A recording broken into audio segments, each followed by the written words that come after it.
जाएगा बाबा जी। और जिस दिन सरकार बदली उस दिन तुम सलवार पहन के नहीं भागोगे, घाघरे में भागोगे। LIC के भ्रष्टाचार की फाइल अदालतों के अंदर बंद है, उनके ऊपर कोई बात नहीं कर रहा, ना तो कोई हिजड़ा मीडिया बात कर रहा, ना कोई मर्द मीडिया बात कर रहा। मेरा कोई परिवार नहीं है, मैं किसके लिए बचाऊंगा?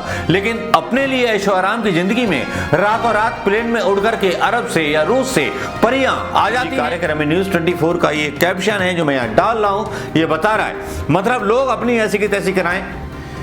क्या ऐसी भाषा किसी सन्यासी की हो सकती है, किसी तपस्वी की हो सकती है? उस सीढ़ी पर बिठाया इस सलवारी बाबा को, जो सलवारी बाबा अन्ना के साथ बैठा हुआ था आंदोलन पर, उस टाइम की सरकार को बदनाम करने के लिए, जब महंगाई कम थी, सब कुछ कम था। हिंदुस्तान की 140 करोड़ जनता की और उन हिंदुओं की जो हिंदू आस्था रखते हैं देश के उस लोकतंत्र पर जो 70% लोग जूता मारता है। हिंदुस्तान की 140 करोड़ जनता को सीधे सीधे जूता मारता है। और बाबा रामदेव का बयान तो इतना नीचा बयान है जो देशवासियों को दिखाता है कि उनकी जगह क्या है, तुम्हारी जरूरत नहीं है। इसका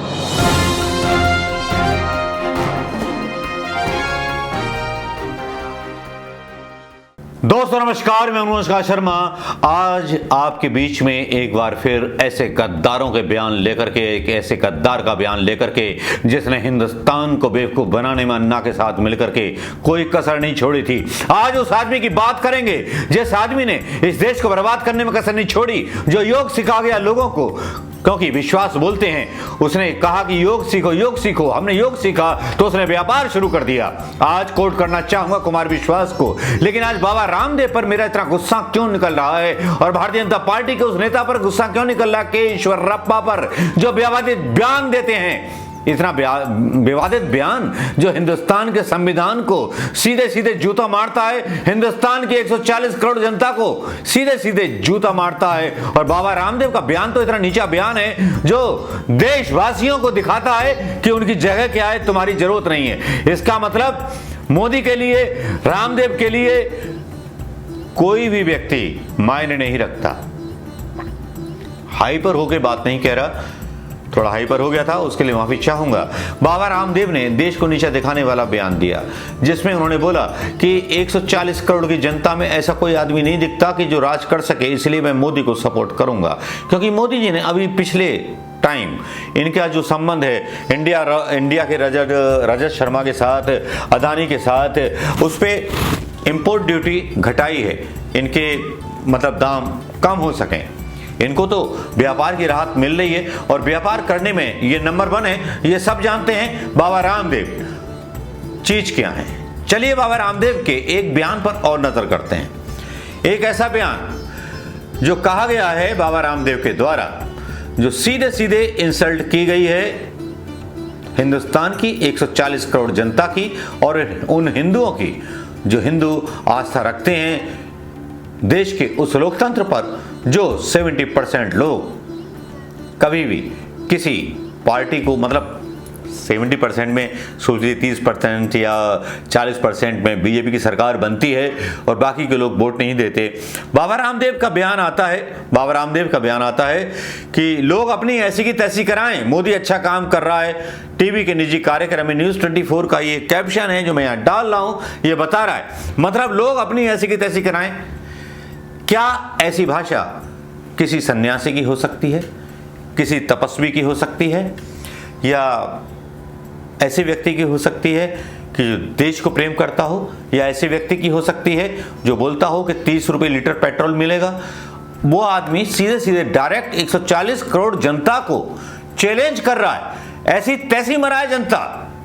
मतलब जनता का मूल्य बाबा रामदेव की नजरों में कुछ नहीं है। जिस जनता ने इसे उस सीढ़ी पर बिठाया इस सलवारी बाबा को, जो सलवारी बाबा अन्ना के साथ बैठा हुआ था आंदोलन पर, उस टाइम की सरकार को बदनाम करने के लिए, जब महंगाई कम थी, सब कुछ कम था, तभी वादा कर रहा था कि महंगाई कम करा देंगे, और इनका बाप भी बोल रहा था कि महंगाई कम करा देंगे, तब तो इन्होंने आंदोलन किया था।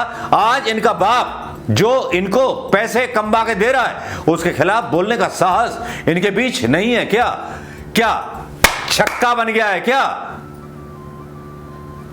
उनका वो विचार वो बोला करते थे कभी हिंदुस्तान की जनता को सस्ते का सपना दिखा करके बाबा रामदेव, और बोल रहे लोग अपनी ऐसी की तैसी कराएं, मोदी अच्छा काम कर रहा है।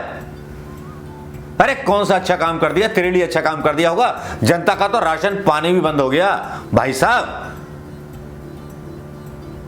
शर्म आती है ऐसे योग गुरुओं पर जो योग बेचते बेचते अपनी फैक्ट्री खोल लेते हैं, अपना सब कुछ खोल लेते हैं। शर्म आती है ऐसे लोगों पर जो ये बताते हैं कि मेरा कोई परिवार नहीं है, मैं किसके लिए बचाऊंगा, लेकिन अपने लिए ऐशो आराम की जिंदगी में रातों रात प्लेन में उड़ करके अरब से या रूस से परियां आ जाती। देश का क्या होगा जब देश दलालों के हाथ में चला गया हो? देश का क्या होगा? देश के बेरोजगारों का क्या होगा? देश की अस्मिता का क्या होगा? देश के उन संस्थानों का क्या होगा जो संस्थान बेच दिए जा रहे हैं? आज तक एक भी संस्थान बचा नहीं है जो बेका ना हो। बुलेट ट्रेन की चलाने की बात करते थे प्रधानमंत्री मोदी जी, पैसेंजर ट्रेन भी बंद हो गई और बाबा रामदेव इस पे कुछ नहीं बोलता। बाबा रामदेव की दादागिरी देखिए, मूंछों पे ताव देके बोलता है लोग अपनी ऐसी की तैसी कराएं, मोदी अच्छा काम कर रहा। यार ये कोई भाषा हो सकती है क्या? और मोदी के अलावा कोई है नहीं क्या? हैं बहुत। ईवीएम हटा दो तो सब आ जाएगा बाबा जी। और जिस दिन सरकार बदली उस दिन तुम सलवार पहन के नहीं भागोगे, घाघरे में भागोगे। देश के लोगों का अपमान किया, 140 करोड़ लोगों का अपमान किया। अब आते हैं दूसरी खबर पर, ईश्वरप्पा। जी हां, ये साहब क्या बयान दे रहे हैं कि तिरंगे की जगह भगवा झंडा होगा। सुनिए उल्टे सीधे बयान। अब देश में यही सुनने को बाकी रह गया है। पेगासस के मुकदमे नहीं खुल रहे, राफेल के मुकदमों की फाइल अदालतों के अंदर बंद है, LIC के भ्रष्टाचार की फाइल अदालतों के अंदर बंद है। उनके ऊपर कोई बात नहीं कर रहा, ना तो कोई हिजड़ा मीडिया बात कर रहा, ना कोई मर्द मीडिया बात कर रहा। मुझे शर्म आती है, NDTV पर भी शर्म आने लगी है आजकल कि किस तरह के ये लोग पहले क्या बोलते थे, अब किस तरह से इनकी धारणाएं बदलती जा रही हैं। अंजना ओम कश्यप, रविका लियाकत, उनकी मजबूरी या अपना गुल्लू उसकी मजबूरी समझ सकते हैं, जो अपने आप को देशभक्त बोलते थे और झंडा लहरा करके तिरंगे के पीछे छुप करके भारत माता का नारा लगाते थे। आज उसी तिरंगे को बदलने की बात के ईश्वरप्पा कर रहे हैं। ये उनका वीडियो देख लीजिए भाई साहब का।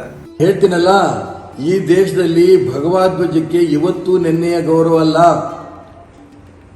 ಸಾವಿರಾರು ವರ್ಷದ ಇತಿಹಾಸ ಭಗವಾ ಧ್ವಜಕ್ಕಿದೆ. ಭಗವಾ ಧ್ವಜ ಅಂತಿದ್ದಾನೆ, ಅದು ತ್ಯಾಗದ ಸಂಕೇತ. ಪ್ರತಿಯೊಬ್ಬ ವ್ಯಕ್ತಿಗೂ ಕೂಡ ತ್ಯಾಗ ಮನೋಭಾವನೆ ಬರಬೇಕು ಅಂತೇಳಿ RSS ನಲ್ಲಿ ಭಗವಾ ಧ್ವಜವನ್ನು ಪ್ರತಿನಿತ್ಯ ಅದನ್ನು ಮುಂದಿಟ್ಟುಕೊಂಡು ನಾವು ಪ್ರಾರ್ಥನೆ ಮಾಡ್ತೇವೆ. ಆ ಭಗವಾ ಧ್ವಜಕ್ಕಿರಂತ ತ್ಯಾಗದ ಚಿಹ್ನೆಗೆ ನಮಗೆ ಯಾವುದೇ ಕಾರಣಕ್ಕೂ ನಮಗೆ ಸಂಕೋಚ ಇಲ್ಲ. ಭಗವಾ ಧ್ವಜ ಈ ದೇಶದಲ್ಲಿ ಇವತ್ತೋ ನಾಳೆನೋ ಯಾವುದೋ ಒಂದು ಕಾಲದಲ್ಲಿ ರಾಷ್ಟ್ರಧ್ವಜ ಆಗಬಹುದು, ಇದರಲ್ಲಿ ಅನುಮಾನ ಇಲ್ಲ. ಆದರೆ ಯಾವಾಗ ಬೇಕು ಇವ್ರು ಹೇಳ್ದಂಗೋಸ್ಕರ ನಾವು ರಾಷ್ಟ್ರಧ್ವಜ ಹಾರಿಸಬೇಕು ಅಂತಿಲ್ಲ. ತ್ರಿವರ್ಣ ಧ್ವಜ ಇವತ್ತು ಸಂವಿಧಾನಬದ್ಧವಾಗಿ ನಮ್ಮ ದೇಶದಲ್ಲಿ राष्ट्रध्वज अधिक ಏನೇನು गौरव ಕೊಡಬೇಕು ನಾವು ಕೊಡ್ತಾ ಇದ್ದೀವಿ। ये वीडियो आपने देख लिया होगा दोस्तों। इस वीडियो के बाद अपनी प्रतिक्रिया बताइएगा, अपने जवाब बताइएगा, अपने सवाल बताइएगा। हर सवाल का जवाब दूंगा। बाबा रामदेव ने आज जो चीप हरकत की है उसके लिए आप कितनी गालियां देना चाहोगे मुझे बता दो दोस्तों। नमस्कार, जय हिंद दोस्तों।